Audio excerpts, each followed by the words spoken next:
NYC is one of the biggest event capitals of the world, right? We got weddings, corporates, creatives, everything you want, everything you need. So with so many different options, how do you choose the right space? How do you know what's the right one to get into for you? So in this video, I'm gonna be breaking down the top event space trends, rental tips, permits, and essentially what makes NYC unique. What's going on, y'all? It's Kid Brian Waldron. Super excited to bring y'all another video. In this video, I'm gonna be breaking down event spaces in New York. Are they profitable? Now, if you're new to the channel, my name is Brian Waldron. Did over $3.5 million in 4 years with event space brick and mortar businesses. Now we have the #1 event space coaching and consulting company in America that has helped over 600 clients find, fund, and fill their very own event space. Let's get into it. Now, for those who don't know, I started my business in New York. I started in NYC. I did it in Brooklyn, and a lot of people are surprised about how we were able to do it in Brooklyn because of the high rent. But in this video, I'm gonna be breaking down how and why, okay? Now, NYC overall is an absolute gold mine, right? I mean, we've got corporate events, brand activations, New York Fashion Week. New York is one of the top 10 cities in the world when it comes down to the events. The demand is absolutely insane, right? And also we have a ton of diversity, right? I mean, we have different lofts, venue spaces, rooftops, brownstones, hotels. I mean, I've seen people make event spaces out of freaking basements, right? So it's so many different ways that people can do that. And of course, in NYC, clients are able to spend more for a premium experience. All right, let's get into it. Now, you're probably wondering like, okay, cool, how can I get into this business, right? So let's talk about the different types of event spaces that we can even locate, because everybody wants the same thing, right? Everybody wants the storefront and all these different things, right? So you got rooftops, right? You can do rooftops. You could do raw warehouse spaces. You could do the classic ballroom, right? Which is what we did, right? You could do micro venues, which is like less than 200 people. And those are typically a lot more popular in like, you know, the saturated areas like Brooklyn or like even like the Bronx, right? If you really know New York like that. And then you've got like the pop-ups, right? Like the different kind of like retail, kind of like Soho, loftish vibes, which are typically popular in like, you know, Soho, Lower East Side, things of that nature, okay? And of course, if you are looking to start your own venue, make sure you like, comment, and subscribe to the channel. Also, if you are looking to find, fund, and fill your very own event space location, hit the link in the description and we'd love to absolutely help, okay? Going down into kind of like what it looks like for rental prices, right? I don't like to pigeonhole anybody or anything like that. These can all work. Like all these different types of venues can absolutely work, right? Now, typically what we'll see, and this is just data on the internet or whatever the case may be, kind of like 2025 estimates, you can call it, okay? Is typically for like small venues, kind of like less than 100 people. We'll see anything from like $1,500 to $4,000 a day, right? On average. For medium size, let's say 100 to 300, we'll see maybe about 4,000 to 10K a day, right? And this is obviously, there's a big difference simply because the people have different inclusions, different packages, you name it, right? Next we have, right, kind of like our premium luxury spaces, you know, that are kind of like decked out to the nines, have a lot of people, things of that nature. And those one might even see 10K to 25K a day. Now, I don't want you to get super excited over here, like, oh my God, Brian, like you're like, oh, we can make so much money, things like that. A lot of people who are charging this kind of money, they've been in the game for a while, right? We're talking about like the Roma Views or the Russo's on the Bay, places that have been here for decades, okay? So you gotta understand these things vary on season, okay? They vary on neighborhood. They vary on, of course, amenities. So now let's talk about some things that make like an NYC space actually stand out, right? So #1, we have obviously location, right? It's a real estate-based business, right? Location and accessibility, right? Which is why certain neighborhoods kind of like work a little bit better.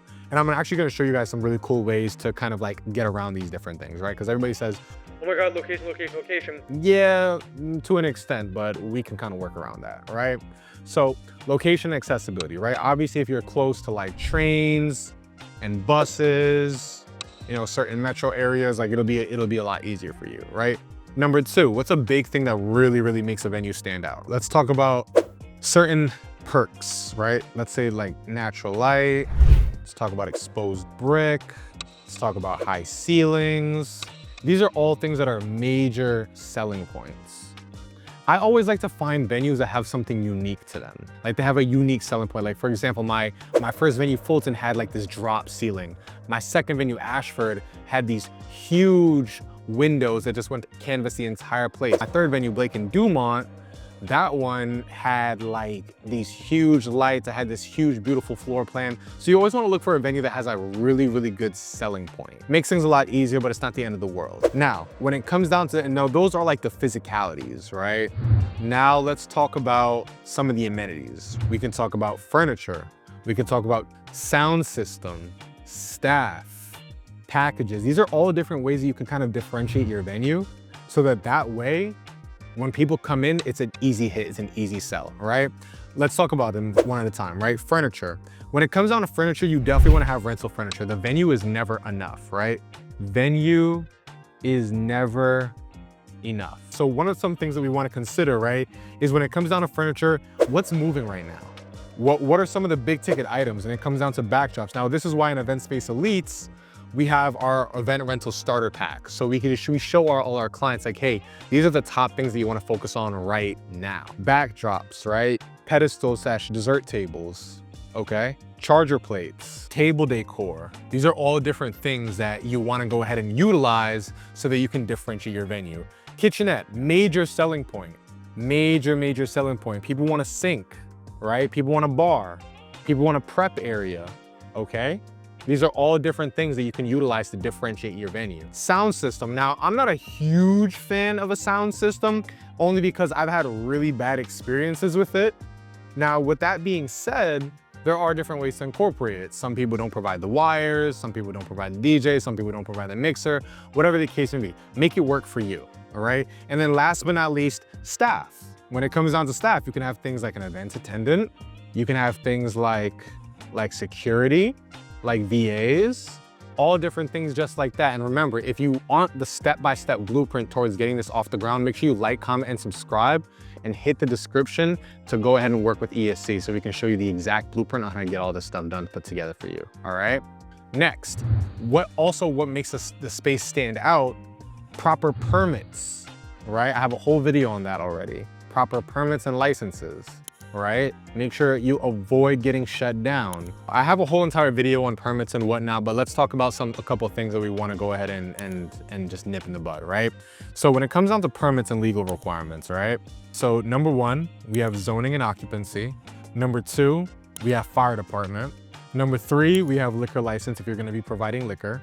And number four, we have insurance. Now, if you do get an event space, all these things are necessary. How you navigate them is completely on you, but all these things are necessary one way or the other. So with that being said, definitely go ahead and check out my other video on what I talk about with permits and licensing and whatnot, and definitely make sure you subscribe to the channel as well to make sure you're getting those things done, okay?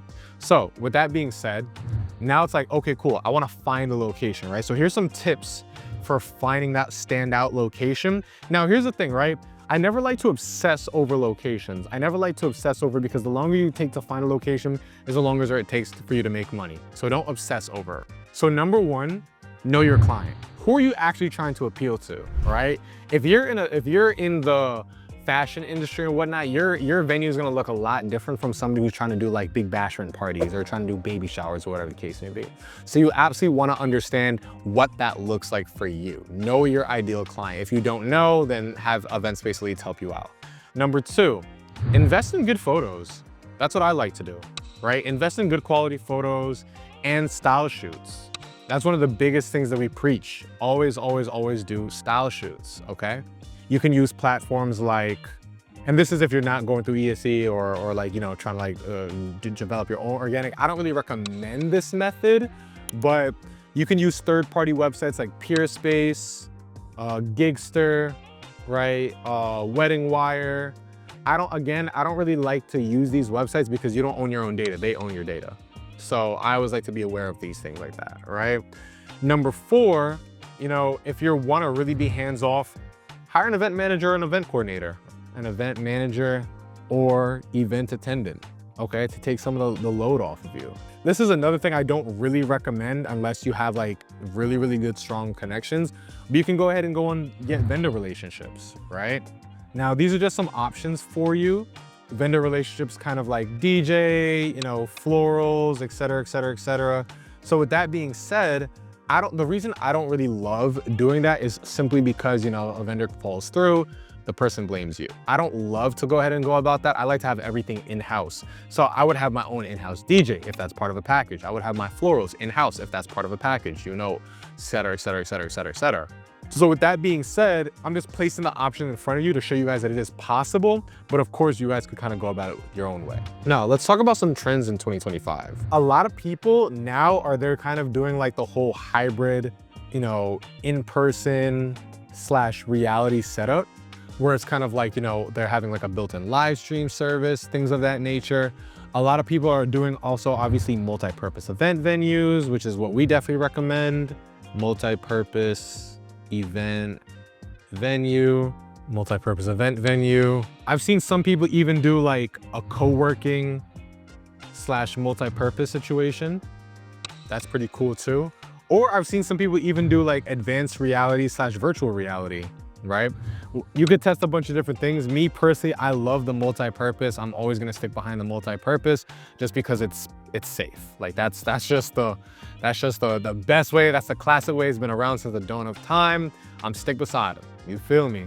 But if you're thinking about renting, starting or scaling an event space in New York City, let me know. Drop a comment. We'd love to see how we can assist. And of course, make sure you like, comment, and subscribe. And if you are somebody who is looking to find, fund, and fill your very own event venue, click the link in the description and we'd love to help out. Let's get it, let's go.